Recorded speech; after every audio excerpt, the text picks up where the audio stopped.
Family grieving after a 28-year-old woman. She's everything in my life. A family grieving after a 28-year-old woman died after a battle with the flu. Waterbury teacher Harley Gaffar was one of 40 people killed so far in our state this season by the flu. Her family confirms to us she was a diabetic, which also played a role in her death.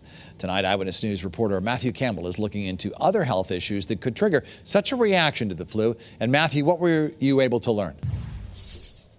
Well, Dennis, here's the bottom line. It doesn't matter how old you are. It doesn't matter how healthy you are. Doctors say the flu can still kill, but there are several medical conditions that can really turn the flu deadly.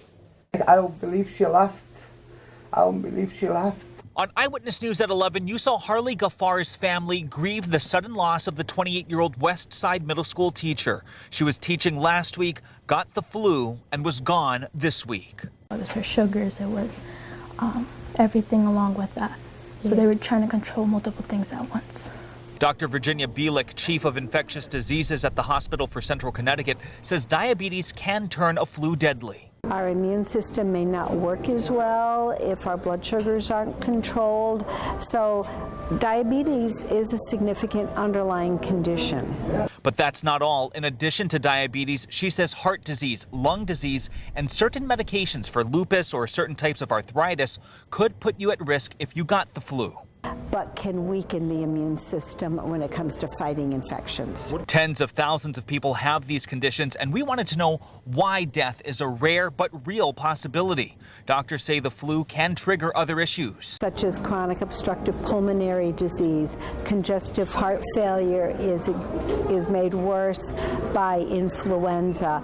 Doctors say one of the best ways to prevent the flu is getting the flu shot. And unless someone has had a bad reaction to one, doctors say there is no health condition that wouldn't allow for it. People with underlying medical conditions should definitely get their flu shot. It's not too late to get your flu shot. Now, doctors say the flu's activity is widespread and increasing, so it is important to get your flu shot, and many are offering it at no cost. We have that full list right now on the Channel 3 app. But coming up at 6 o'clock, we were shocked to learn at how perfectly healthy people can still die from this. We're going to tell you how this is happening tonight at 6. But for now, that's the latest live here in New Britain. Matthew Campbell, Channel 3 News.